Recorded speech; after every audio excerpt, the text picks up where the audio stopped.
24 ships vanished in Arctic silence. No distress calls, no survivors, no wreckage.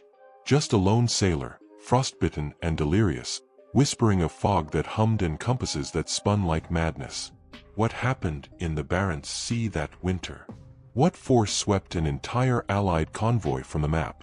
Tonight, we open the last radio transmission and step into the cold, dead zone where reality breaks. April 1945. Deep within the Austrian Alps, as American troops push toward the crumbling heart of the Third Reich, a strange transmission intercept reaches the OSS field office in Zurich. It's encoded in a rare variation of Enigma, previously used only for Germany's highest security research divisions. The message is fragmentary, something about an ignition sequence, uranium containment, and an order from the Führer himself, Sichern und Zerstoren sofort, secure and destroy immediately. OSS cryptanalyst Dr. Anja Weiss, a Polish-Jewish émigré, deciphers the message just hours before Allied troops breach the mountain fortress known as Obersalzberg. With the race for Nazi secrets heating up, a small detachment of American and British specialists is diverted under the codename Operation Stolen Fire.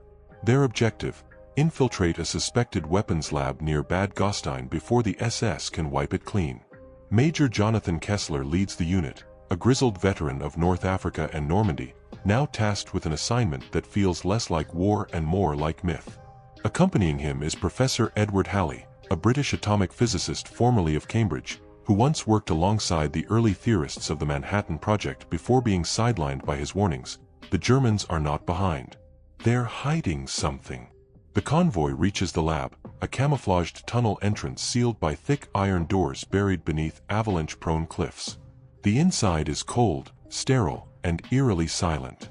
Blueprints are scattered, blackboards are wiped clean, but remnants remain: centrifuge components, a broken cyclotron coil, and something far more sinister: sarcophagus-like steel casks labeled U-235. Halley's hands tremble as his Geiger counter clicks louder than anything they had seen on Allied soil. "Jesus Christ," he mutters. "They were close." Among the recovered documents is a half-burnt journal belonging to Dr. Kurt Diebner, once dismissed as a fringe figure compared to Heisenberg, but now revealed to be at the helm of a parallel Nazi bomb effort. His notes reference thermodynamic diffusion, a method similar to one being attempted in Oak Ridge. But here, it appears they had made actual breakthroughs. Worse, the entries mention a test site, Galanda Fokish, where a detonation was scheduled for early May. Kessler's unit scrambles to find this location, but time is running out. The SS has already deployed a Totenkopf division to erase all traces. In a desperate race, they follow clues scrawled in the margins of Diebner's journal: coordinates, rainfall data, wind direction, to a high-altitude valley in Bavaria, where a partially constructed tower looms over scorched earth. The soil tests reveal radiation levels 10 times higher than background. Halley stares in disbelief. They tested something here. Not a full bomb, perhaps, but a chain reaction. Suddenly, they're ambushed. SS saboteurs open fire from behind shattered bunkers, trying to destroy the remaining materials. In the chaos, Kessler is shot. Before dying, he hands Halley the satchel containing Diebner's final schematic, a complete assembly guide for an implosion-type device, smaller and more refined than anything yet imagined by Allied scientists. The unit calls in an airlift. Everything is seized under Project Alsos and flown to Washington, disappearing into the classified annexes of Los Alamos. Publicly, the US denies the Germans ever came close to a bomb. But Halley, exiled from the project once again, writes in his private journal, "We won the war by a whisper. The devil almost lit the fire first." Years later, when Soviet intelligence declassifies certain wartime intercepts, fragments of Diebner's communications surface. Words like Zündung, ignition, Verdichtung, compression, and Schattenzeit, shadow hour. Though dismissed by most historians, some conspiracy theorists insist that a working prototype was destroyed before the Allies arrived, or worse, smuggled out aboard one of the final U-boats to Argentina. To this day, no photos of Brennstabwerk have been officially released. All that remains are rumors, scorched earth, and a handful of dying men who whisper, in broken German, of the fire that almost burned the world. December 1944. The Arctic night stretches endlessly over the Barents Sea, where Allied convoy QP-47 sets sail from Iceland to the Soviet port of Murmansk. The mission is straightforward: deliver food, tanks, and munitions to the Eastern Front. 24 merchant vessels, flanked by a protective shell of destroyers and corvettes, push through sub-zero temperatures and howling wind. Among them, the SS Ainsworth, carrying classified radar components bound for Soviet testing, is the only ship assigned an encrypted radio channel, one that, by dawn on the second day, will fall ominously silent. By January, only one ship returns. The SS Poltava, found adrift and iced over, limps into Murmansk harbor without power.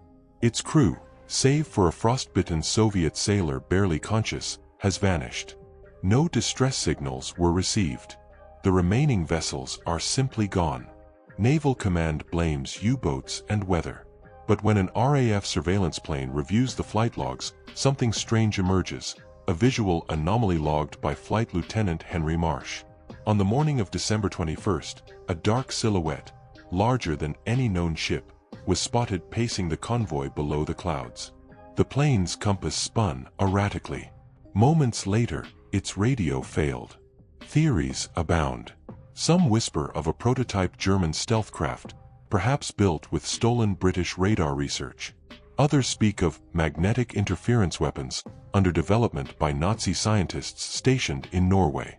But the most unsettling clues come from the sole survivor of the Poltava, Seaman Viktor Donskoy. His statement, recovered from a Soviet field hospital and translated by Allied intelligence, reads more like a fever dream. He describes the sea turning quiet like death, followed by a hum that cut through the skull like a knife. He claims the convoy began drifting off course, as if drawn toward something beyond their charts. The ship's compasses spun wildly. Then the fog came, thicker than any storm, carrying with it a deep, rhythmic thrum. When the fog lifted, he was alone, his vessel covered in frost, all others gone. No wreckage. No oil slicks. Just black water. U-boat logs from the Kriegsmarine reveal something equally strange. On the same night, 2 submarines were reportedly disabled by unknown interference. One commander noted in his log, magnetometer failure. Crew disoriented. Retreated immediately. The entry was flagged by OKM intelligence and later scrubbed. In early 1945, OSS agent Roland Bishop investigates these reports, chasing whispers from captured German scientists about a project known only as Stillschneid, Silent Blade. Allegedly developed near Tromsø, this secret installation focused on electromagnetic anomalies and disruption of navigational systems.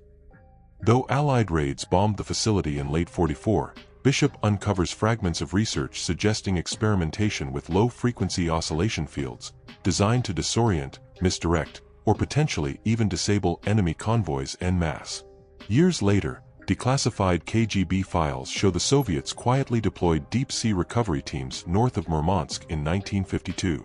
Though official records cite routine Arctic mapping, internal memos suggest they were searching for abnormal structures beneath the seabed. Nothing was confirmed. But satellite scans from the 1980s revealed unexplained anomalies on the ocean floor, metallic fragments arranged in unnatural patterns, too deep for known wreckage.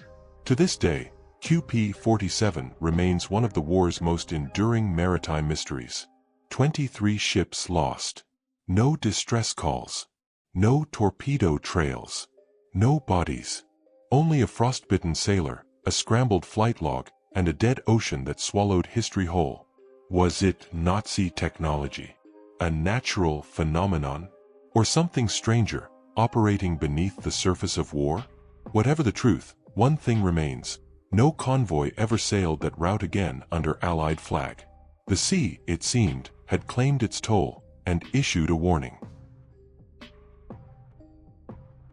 In the shadowed corridors of Vatican City, beneath layers of papal bureaucracy and diplomatic immunity, a document was unearthed in 1971 by a Jesuit historian cataloging wartime correspondences.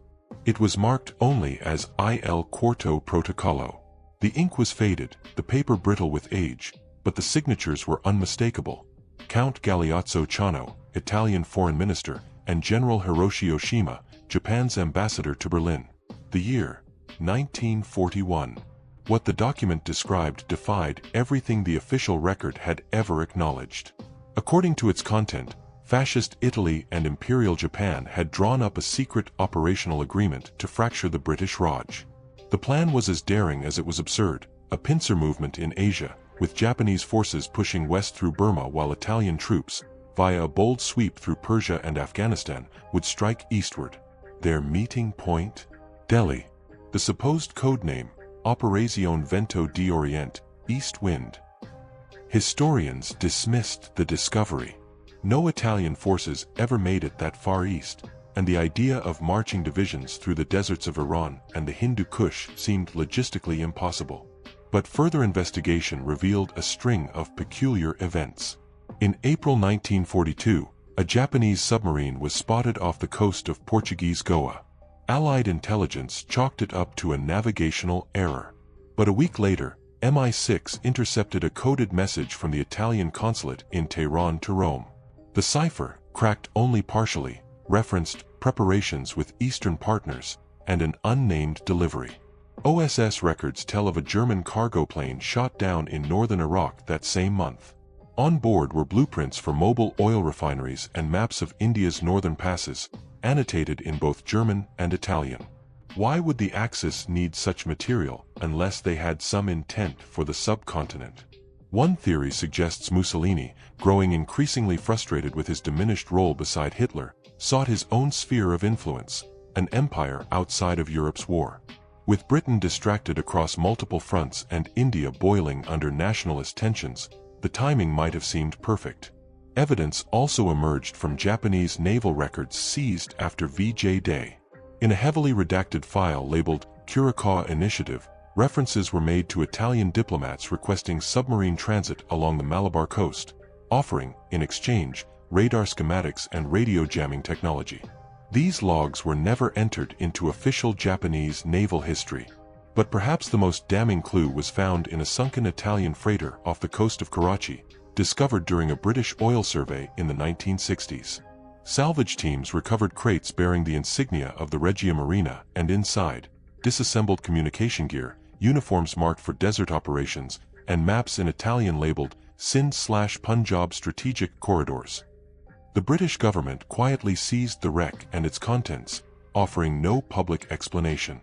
Was the Fourth Protocol ever real? Did Mussolini truly believe he could unite with Japan to strike at the heart of Britain's colonial crown? Or was it just a delusion, born from ambition and desperation? Documents found in the personal archive of Charles Portal, Chief of the Air Staff during the war, indicate the Allies had suspicions. A red-lined memo to Churchill dated July 1942 references a theoretical Axis convergence scenario in British India and recommends an increase in air patrols over the Arabian Sea. Churchill's scribbled response: highly unlikely, but prudent. Inform Mountbatten discreetly. To this day, the Vatican has never formally acknowledged the authenticity of Il Quarto Protocollo, but copies have quietly circulated among scholars and intelligence veterans. Some see it as a footnote to history, an impossibility that never left the drawing board. Others view it as a near miss, one more ambitious, clandestine plan in a war defined by them. In the archives of Tokyo's War Museum, beneath layers of post-war censorship, one fragment of evidence still remains: a photo of Ambassador Oshima shaking hands with an Italian officer, dated August 1941. The caption, "Our Brothers in Empire." A forgotten pact, a sunken plan, and a war that might have spilled into even darker corners had history shifted by inches. Autumn, 1942. The German Sixth Army surrounds Stalingrad in a tightening noose of artillery and rubble. The Volga runs red, and Soviet reinforcements arrive in fragments, barely trained, ill-equipped, often without rifles. Yet amid this chaos, a string of intercepted radio transmissions puzzles the NKVD. They're encrypted with an obsolete cipher used by German forces early in the war, long since abandoned, or so they believed. At first, Moscow assumes it's a ruse. Then the words become impossible to ignore. Asterisk, negotiation, containment. Mutual détente. Targets: Stalin, Himmler. Asterisk. Stalin summons Lavrentiy Beria, head of the NKVD, and orders an internal investigation. What Beria uncovers is staggering. For over a month, a rogue SS officer, Standartenführer Erich Kruger, has been transmitting offers of a conditional ceasefire directly to Soviet intercept stations. His demand is clear: the removal of Hitler. In return, Kruger offers a truce on the Eastern Front, time to reorganize Soviet defenses, and intelligence on Wehrmacht troop movements. Kruger is no minor player. Before the war, he had served as a German military attaché in Moscow, fluent in Russian and well-connected. Some in the Kremlin remember him from embassy parties, where he drank vodka with Red Army generals and recited Pushkin from memory. Stalin is intrigued. Not convinced, but intrigued. He gives Beria the green light to respond, carefully, deniably. A Soviet operative, code-named Vok, the Wolf, is assigned to re-establish contact. Over weeks, the two exchange cryptic messages buried in weather reports and troop movement confirmations.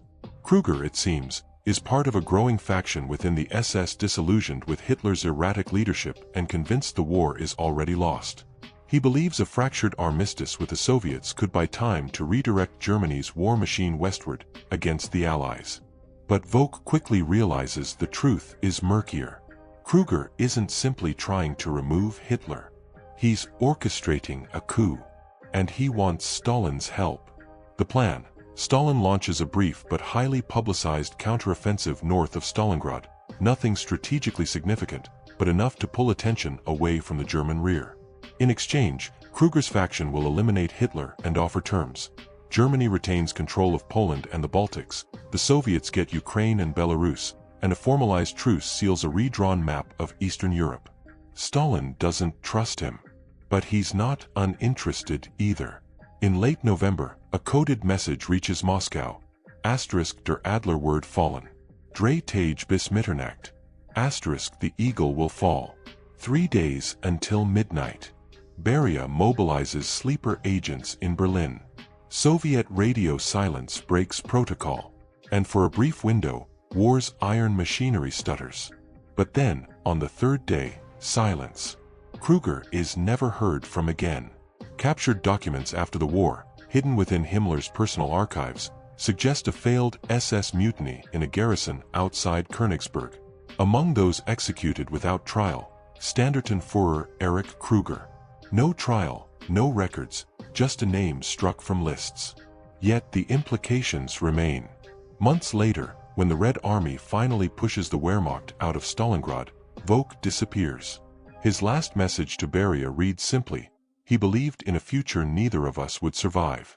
Decades after the war, KGB archivist Viktor Malenkov discovers an entire file marked Operacja Vok, buried in a restricted NKVD vault. It contains cipher sheets, forged German documents, and a partial transcript of Kruger's final offer. The last line reads: asterisk, history belongs to those who betray at the right moment. Asterisk. To this day, Russian military historians debate whether Stalin ever seriously entertained the Pact, or used it as bait to trigger purges within German ranks. Western scholars remain skeptical. But one truth is irrefutable. For a brief moment in 1942, a thread connected two ruthless regimes through a web of whispers, betrayal, and desperation. The Eastern Front was hell. But beneath the fire and rubble, in shadows deeper than trenches, there were conversations between enemies who saw reflections of themselves across the lines. April 1945. Berlin is collapsing. The Red Army claws its way through the city's concrete skeleton, artillery thunder echoing off broken cathedrals. In the Führerbunker, Hitler rants about traitors and vengeance. But miles away, in the naval yards of Kiel, U-boat U-977 is quietly loaded under the cover of night. Not with soldiers or torpedoes, but with crates. Sealed steel crates marked with the double lightning sigil of the SS. Captain Heinz Schaefer is given only partial orders: sail south under radio silence, rendezvous with no one, and deliver the cargo to coordinates so deep in the southern hemisphere they might as well belong to another world. His destination, New Schwabenland, Queen Maud Land, Antarctica, a forgotten strip of frozen coastline claimed by Nazi Germany in a 1938 expedition. The official record states U-977 surrendered in Argentina in August 1945. Schaefer later wrote a memoir claiming they had merely fled after the war's end, hiding at sea for over 2 months. But documents uncovered in 1989, pulled from the Argentine Naval Archives, tell a different story. They include a log of radar contact made off the Antarctic coast in mid-June, confirming a large vessel matching U-977's signature moving inland. The crew had allegedly disembarked and offloaded unknown cargo before reappearing weeks later, lighter and low on supplies. The files were stamped, "Confidential, Reichsflugzeug." Project Valhalla, the supposed name of a secret Nazi evacuation plan developed as early as 1943. A myth, a cover story, or something more?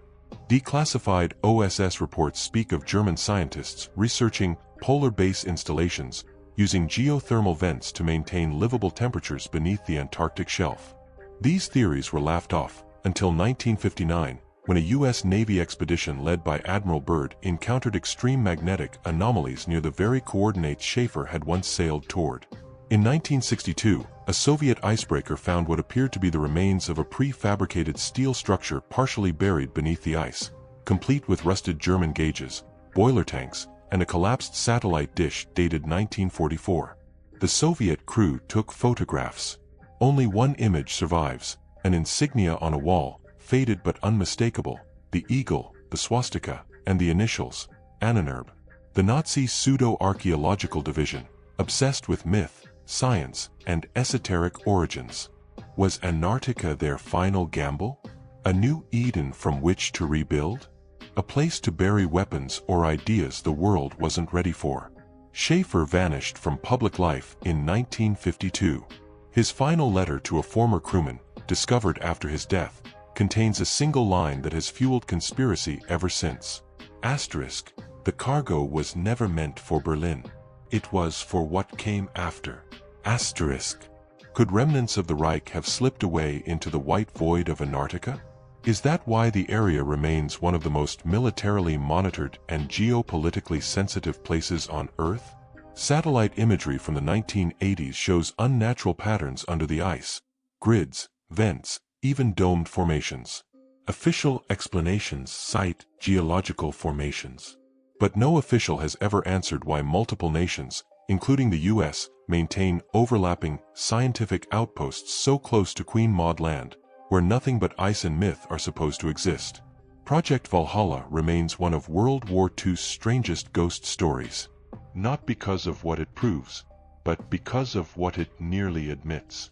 That in the final days of madness, someone in the Reich believed in a future beyond defeat. A frozen ark, built for survival, buried beneath the silence of ice. Waiting. They blamed the weather. They blamed the U-boats. But none of them explained the silence, or the survivor who saw something beneath the fog. Maybe it was a weapon. Maybe it was something worse. The sea keeps its secrets, but when you listen closely, even the ice can scream.